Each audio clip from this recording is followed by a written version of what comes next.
Very good morning, students.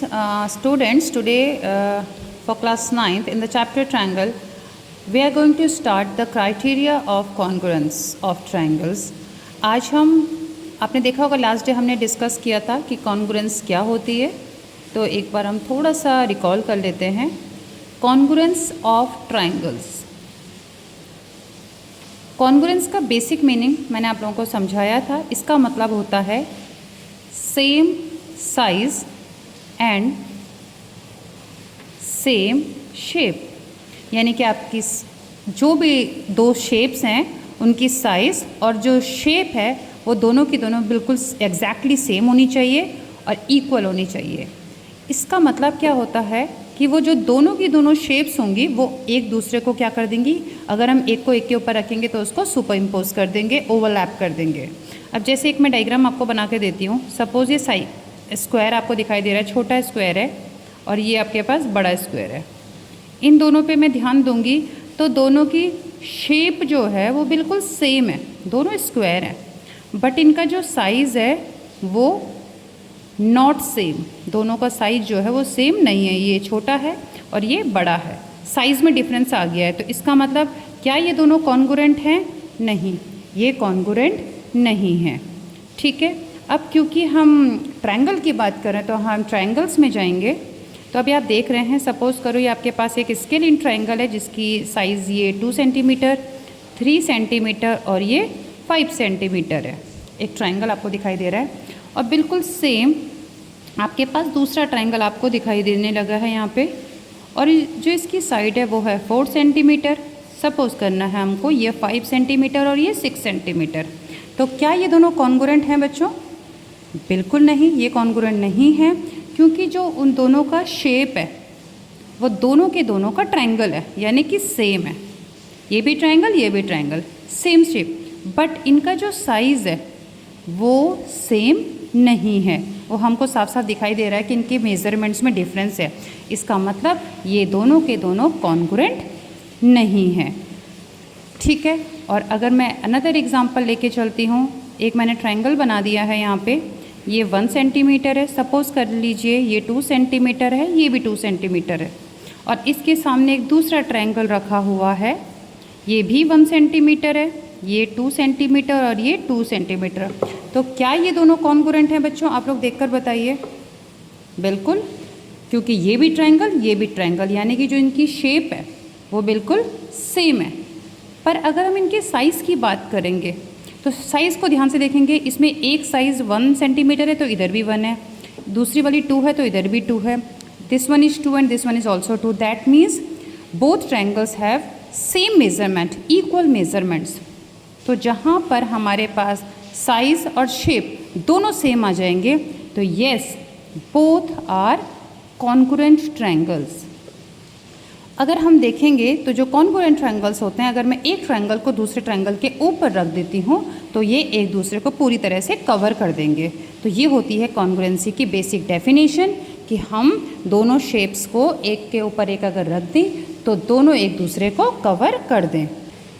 अब हम लोग पढ़ेंगे basic criterias to prove congruence. इसका मतलब हमारे पास कुछ कंडीशंस होंगी कि हम कैसे प्रूव करेंगे, क्योंकि हर बार हमको सभी मेजरमेंट्स मालूम है, सभी एंगल्स मालूम है, ये कोई ज़रूरी तो नहीं है. तो कॉन्ग्रुएंस प्रूव करने के लिए बेसिकली हमको किन किन चीज़ों की ज़रूरत पड़ती है, तो वहाँ पे हम लिख लेते हैं. पहला होता है ट्रिपल एस. इस ट्रिपल एस का मतलब जो फुल फॉर्म होती है वो होती है साइड साइड साइड. इसका मतलब अगर एक ट्रायंगल की तीनों साइड्स दूसरे ट्रायंगल की तीनों साइड के बराबर हो, इक्वल हो, तो उसे हम कहते हैं triple S criteria of congruence. तो इसको हम लोग ड्रॉ भी कर लेते हैं. आप लोग भी बिल्कुल ऐसे ही ड्रॉ कर लीजिएगा. यानी कि अगर इसकी ये वाली साइड इस साइड के बराबर है, ये वाली साइड दूसरी साइड के बराबर है और ये वाली साइड इस तीसरी साइड के बराबर है, तो अगर हम इस ट्रायंगल को इसके ऊपर कोशिश करें रखने की, चाहे हमको उसको रोटेट कराना पड़े, इसको फिक्स, क्योंकि हम देख रहे हैं यहाँ पे डबल डैश है, यहाँ पे डबल डैश है, इसका मतलब ये वाली साइड जो है नीचे वाली वो इसके बराबर है. इसका मतलब अगर हम इनको एक दूसरे के ऊपर रखेंगे तो कवर करने के लिए इनको दूसरे वाले को रोटेट कराना पड़ेगा थोड़ा सा, तब जाके वो कवर होगा. तो इसका मतलब ये दोनों आपस में ट्रिपल एस, एक ट्रायंगल की तीनों साइड दूसरे ट्रायंगल की तीनों साइड के इक्वल होते ही हम कहेंगे yes this is the criteria of congruence. दूसरा हमारे पास आता है बच्चों SAS। इसका मतलब क्या होता है? साइड, A फॉर एंगल, और जो तीसरा वाला एस है उसका मतलब अगेन साइड। इट मीन अगर एक ट्रायंगल की, ये मैं आपको इसमें ड्रॉ करके दिखा रही हूँ, इसका मतलब ये है कि अगर एक ट्रायंगल की एक साइड दूसरे ट्रायंगल की एक साइड के बराबर है, पहले वाले एस का मतलब, तीसरा वाला जो आपको दिखाई दे रहा है साइड, सपोज ये वाली साइड इस साइड के बराबर है, मतलब कोई भी दो साइड आपस में एक दूसरे के बराबर होनी चाहिए, और ए जो है वो इन दोनों के बीच में है, यानी कि दोनों साइडों के बीच वाला एंगल, दोनों साइडों का इंक्लूडेड एंगल। तो आप देखेंगे ये वाली और ये वाली साइड के बीच वाला एंगल ये दिखाई दे रहा है आपको, ठीक है। अगर मैं इसको नाम दे दूँ ABC, इसे नाम दे दूँ PQR, तो आप देखेंगे कि जो साइड AB है वो किसके बराबर है? साइड PQ के बराबर है, राइट। साइड BC किसके बराबर है? साइड QR के बराबर है।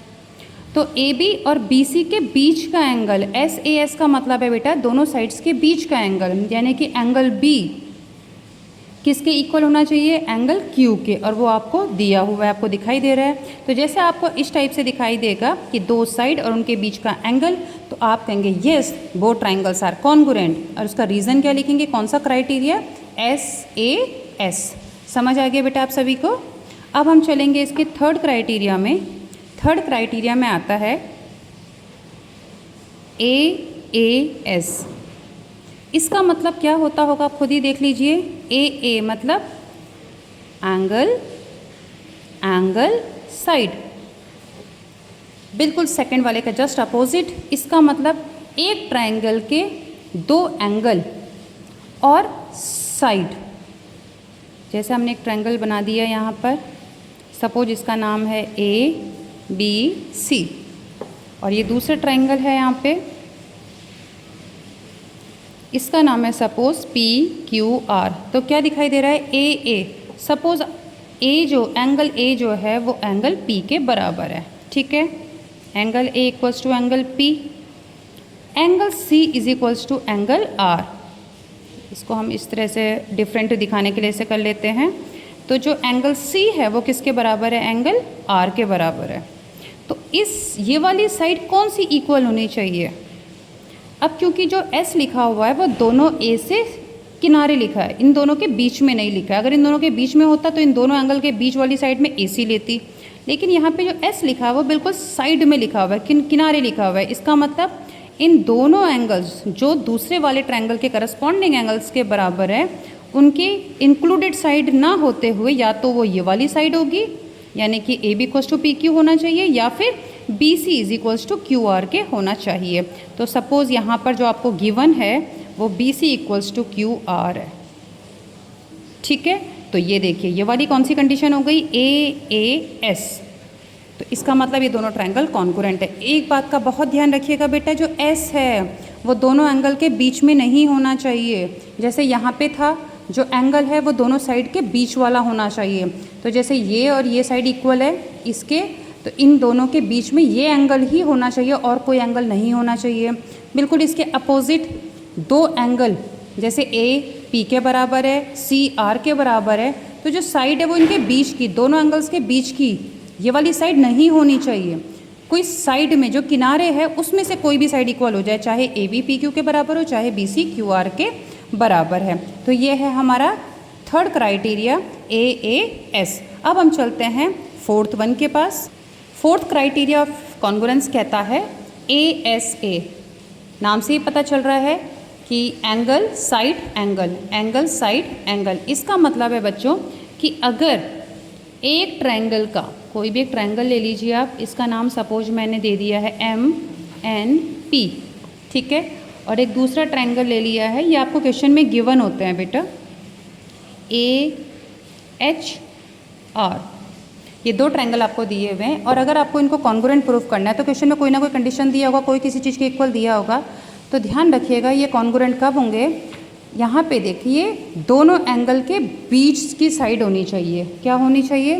दो एंगल्स और उनके बीच की साइड होनी चाहिए, जबकि इससे पहले वाली कंडीशन में बिल्कुल अलग था कि दोनों एंगल्स के किनारे की साइड थी।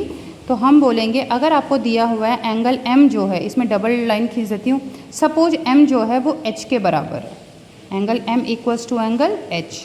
ठीक है। दूसरी चीज़ दी हुई है आपको, सपोज इसमें मैं 3 लाइनें खींच लेती हूँ ट्रिप, और यहाँ से 3 लाइनें इसमें है, तो इसका मतलब एंगल N जो है वो किसके इक्वल है? एंगल A के इक्वल है। ठीक है।